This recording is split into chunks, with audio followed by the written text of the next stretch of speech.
Dear human, dear soul, I welcome you to my podcast series, Conversations with the Universe. Since a near-death experience, I have the gift to communicate with subtle levels of the cosmos.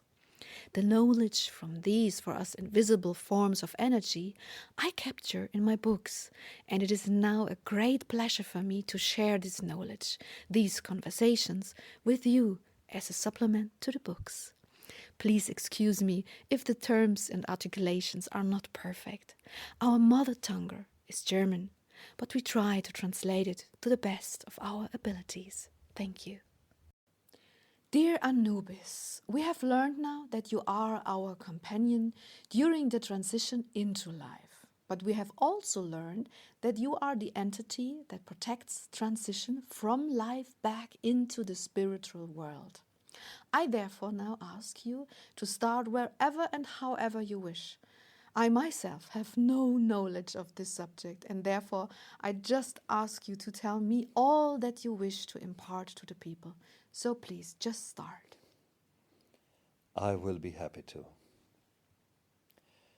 The life that you are living, as you are reading and listening to these words, must not remain the only perception of your existence. You will experience far more than life in a body on your journey through the galaxies and the times of the cosmos. If you have begun to realize that life as you know it is just one possibility in the spectrum of the entire existence, you will also have begun to understand what I mean when I now describe transition as another step on the path of existence. Life leaves the body in different ways, mostly through the aging process of the human organs. Little by little, the bodily functions fail. Then begins the process of transition that I wish to describe to you now. I am there to protect the souls at every step of this process. This means that generally you do not need to worry about the way this cosmic transmutation process unfolds. This is all guided and protected by the loving, all-pervading energy of the Source. But now to my description. When the bodily functions begin to fail, to cease, the soul begins to take on its former form.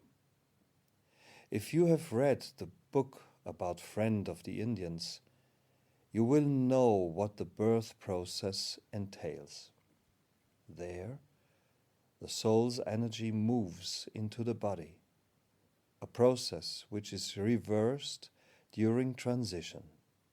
This means, in fact, that the energy which has only perceived itself through the earthy body now slowly and step for step begins to perceive the spiritual planes again. With every day that the body weakens, this soul energy becomes less and less attached to it. The expansiveness that the soul during its journey in the body has either begun to nurture or to diminish now slowly begins to take on its true function once more. You begin to perceive the spiritual world. And does this process of detachment start at the first sign of weakening of the organs? Or do you have to reach a critical energy level? How does that work? I mean, when does the body reach the point where it is no longer able to support the soul in the body? This differs and depends primarily on the power of the heart. If the heart is strong, you will be anchored in the body for a longer time. But if your heart energy is weak, you will transition faster. Okay, so the strength of the heart is the decisive factor because the heart is the portal of the soul. At what point has the soul become completely detached from the body then? It only becomes detached when all the bodily functions have ceased. Oh, you mean when none of the organs work anymore? Then begins the next step in the process of detachment. I would like to interject briefly. How about people who are in a coma and on life support? I mean, when the heart is on life support, isn't the heart energy weak enough at that point that the soul would have had to leave a while ago? Yes, that is correct. And it is not a joyful experience for the soul because through these conditions it is tethered to something that no longer offers it the proper conditions to remain. The band between body and soul is kept as in a prison, as you would say, although the cosmos, or rather the soul itself, has long made a different decision. But there are also cases in which the person is brain dead, but the heart is still beating. What then? Then the soul knows that it has to go, but it is still holding on to life. The difference here is free will, the free decision of the soul. Do you understand? Yes. So this means that when the heart functions remain intact, when the person is brain dead, that is, the person is not clinically dead and the soul can exercise its free will and hold on to life. But when the heart has stopped, this key element is missing.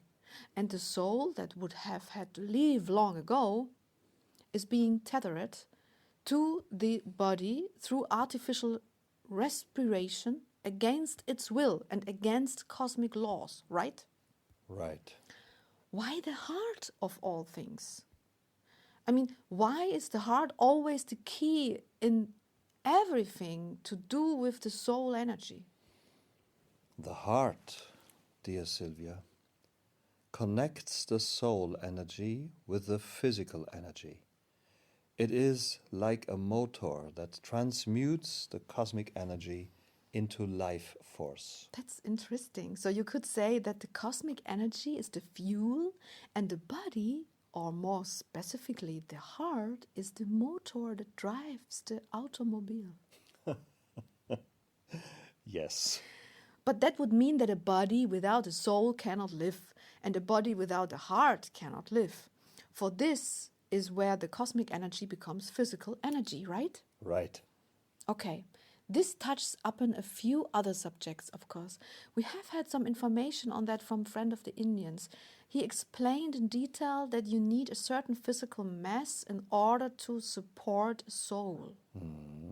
You can repeat everything that the friend of the Indians has said on this subject here. Okay, I will maybe do this and incorporate his answers that he gave for another book into this book here as well. You may do this with pleasure, for the more answers you receive, the easier it will be for the people to understand.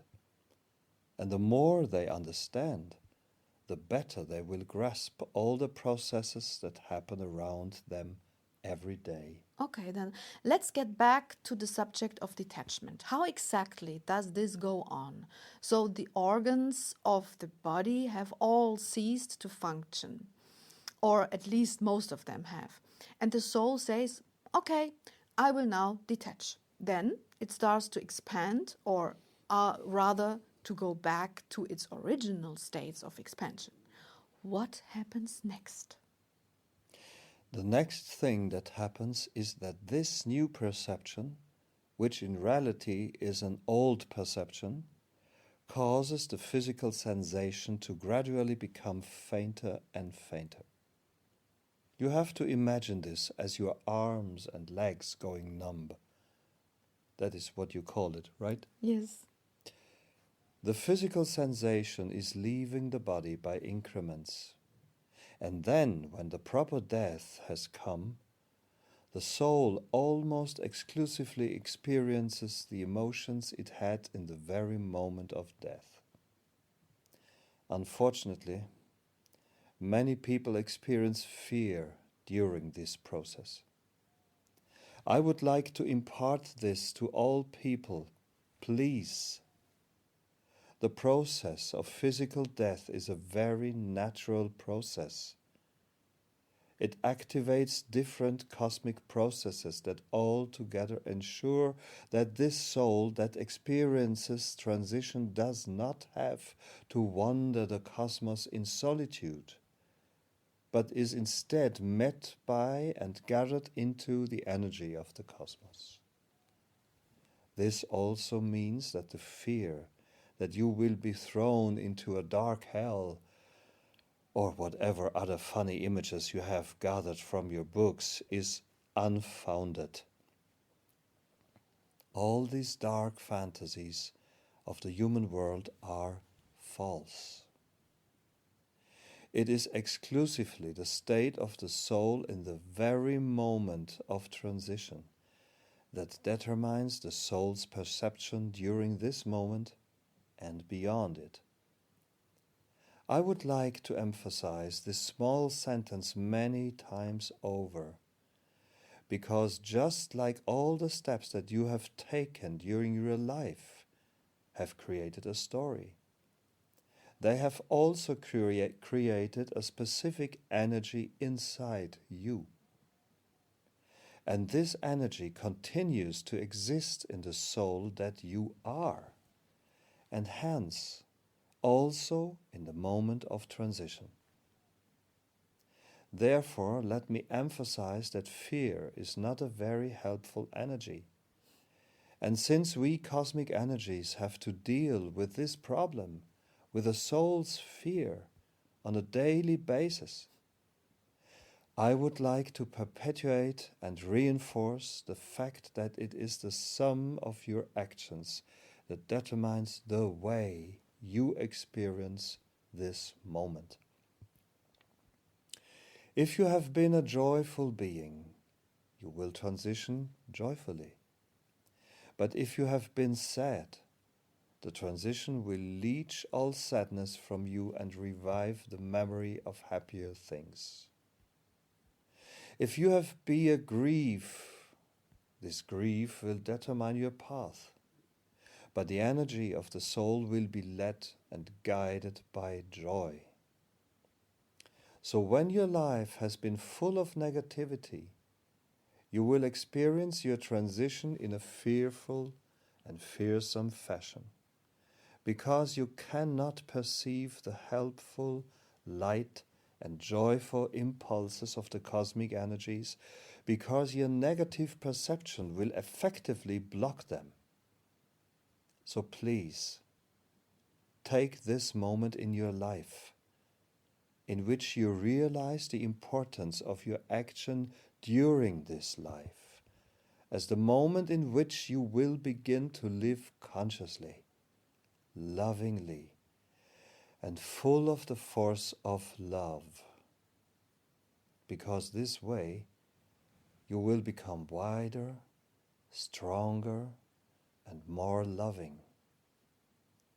And this love will receive you like a carpet of flowers, bright with joy.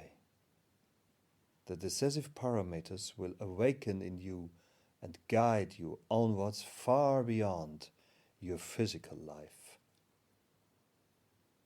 This would be the most important things on this subject. I understand.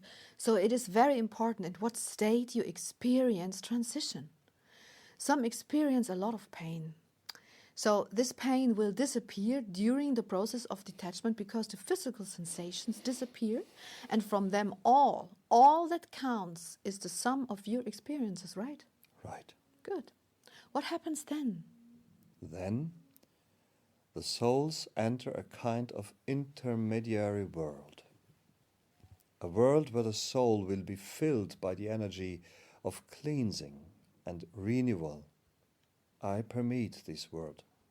And how can I imagine that? The intermediary world as a state of being, an energetic state, in which the souls have not quite decided where they want to go from there, but instead take a bit of rest from life, right? Yes, you could say it like that. They are still in reflection on their past experience, but not yet ready for new experience. And what exactly are you doing in this, world? The souls linger there.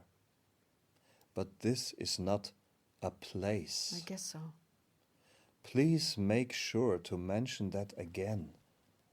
The concept of place does not apply there. I'm merely describing the perception, a moment of perception, a state of being. The souls dwell in a kind of intermediary world, in a state which, as I have said before, does not involve any kind of readiness or determination for their further progress, but which, in fact, is a state of waiting. Here, during the soul's passive state of waiting, I revive their energy and balance the changing energies that take hold of some of them while they contemplate their experiences. This is perfectly normal. This is the kind of stability that I impart to the souls, and perhaps this is the reason why the human beings have recognized and named me as the guardian spirit that accompanies this transition. But the people have also told a story according to which you measure the human heart. Is that so? No, Sylvia, of course not. Oh my goodness. It is the human soul itself that sits in judgment over their emotions during the process of death.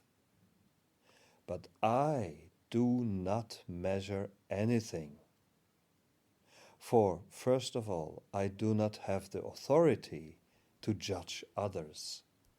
And secondly, I dwell in a world that does not contain the physical energy necessary to weigh anything.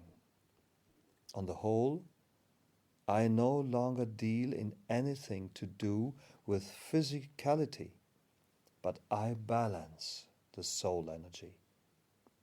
I do this at the moment of your birth, during your life, and yes, of course, also during your transition. I bring balance to the cosmos. Well, people like fairy tales. Do you have any explanation for why they invented the image of yourself weighting their hearts? I mean, when you weight something, of course, there is a measuring parameter, the scales, that's the scales themselves. The whole story is fundamentally wrong, at least as far as you, Anubis, are concerned. So you really have you have no judging parameters? No, I'm not capable of this. My function in the cosmos is stabilization and not judgment. The cosmos as such does not judge. Only the souls judge themselves when they enter awareness. They judge their experiences, what they did or did not do. But in the final analysis, it always is they would judge themselves. This brings me to the subject of the last judgment. If this is the correct term, for I have no time for the grand theater of the religion, but the people have a story in their Bible according to which there is something that judges them at the gate of heaven. Please tell me something about this if you can. Sylvia, Yes? how can I say something about those things that are false? It is false that there is something that judges you. You yourselves sit in judgment over yourselves. The most important thing is that you understand what happens during the process of transition, but I will gladly describe it again under this aspect. So, thank you for this question. During his lifetime, a human being does not act in a very conscious manner, and every action has repercussions in the cosmos. This means that he is a very creative being, but that in most cases, he will waste this creativity through lack of awareness.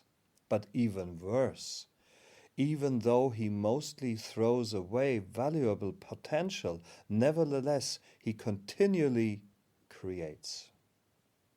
There is no such thing as a state of non-doing in the cosmos.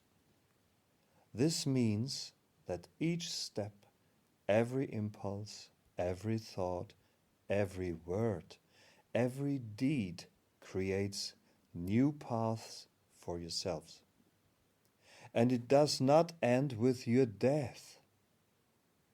After death, you begin to reflect on the things you did or did not do from the vantage point of a new energy.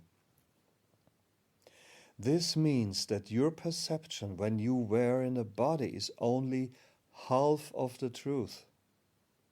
Because as soon as you leave your body, you begin to reflect on your experiences from the vantage point of your soul energy, which is also you. So you could say that this moment of contemplation, reflection, and judgment of your own actions is the moment before heaven's gate that you know from your stories.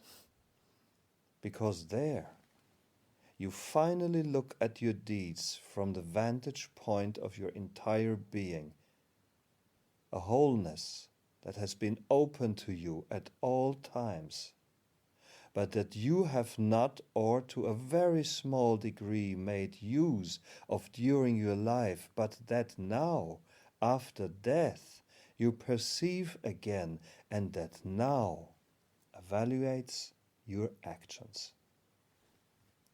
Few transition in the full knowledge of this complexity.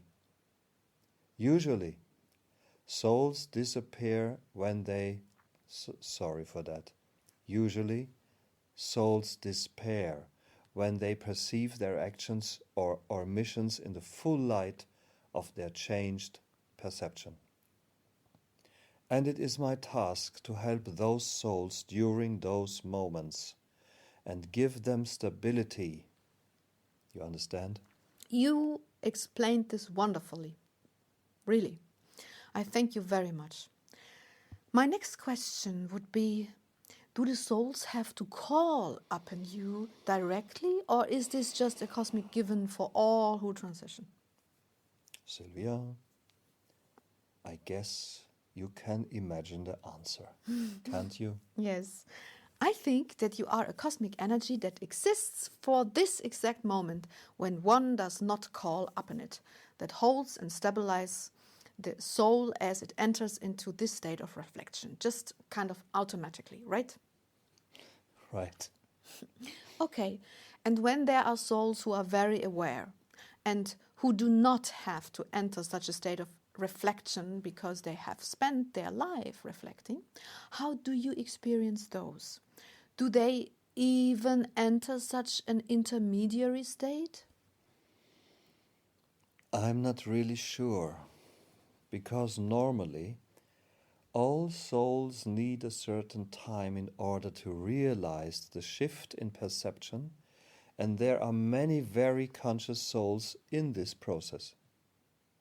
It is not something that is really directly linked to the degree of awareness.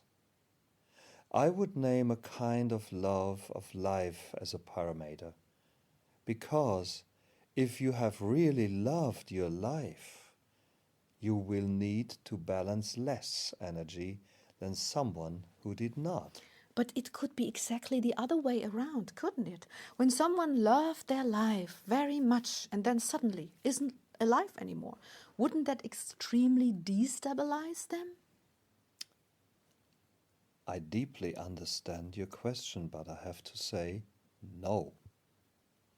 If you lived your life gratefully, in love and joy, you will look upon it in love, gratitude, and joy.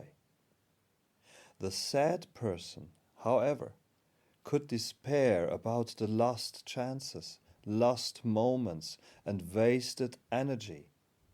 That would then be my moment to help this soul. I remember in Egypt, they said that you are also the one who ferried the souls across the Nile to the other shore.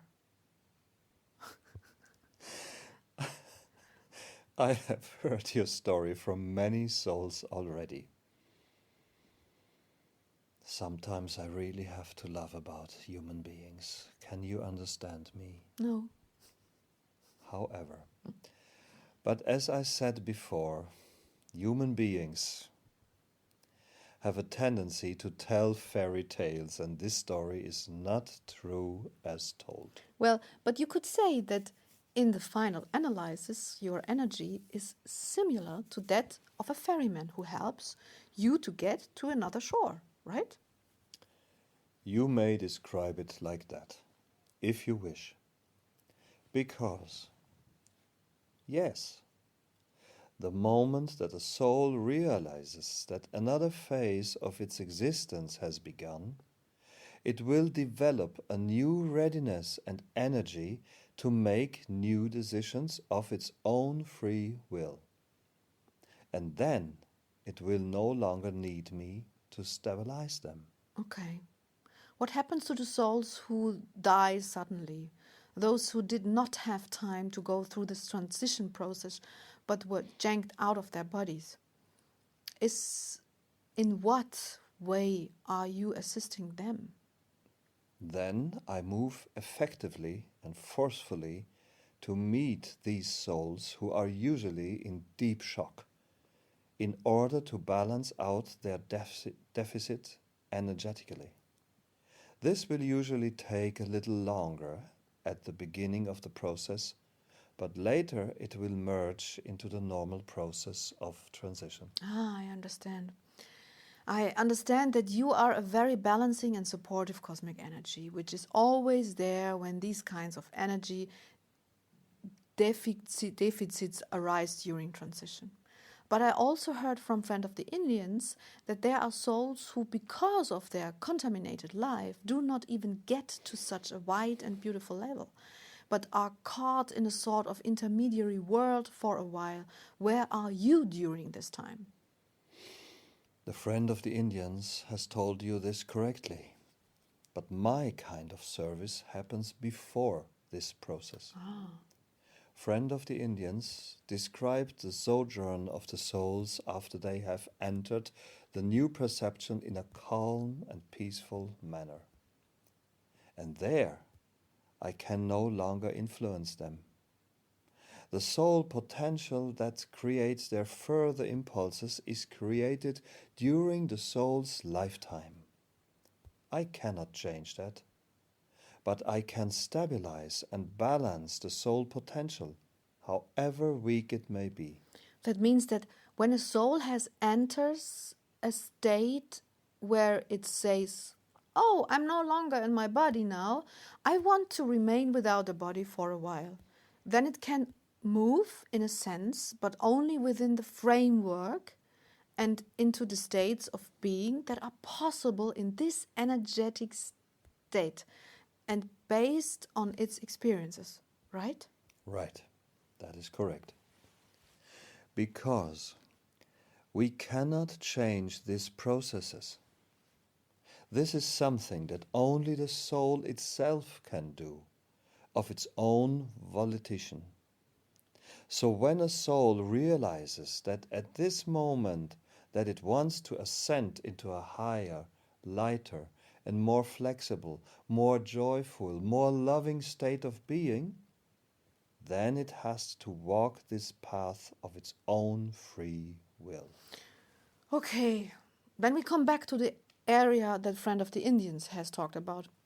This could mean that we have to incarnate again and so on and so forth. This means that this is the end of your sphere of influence, right? Right, this is true. I neither must nor can nor want to influence the soul potential.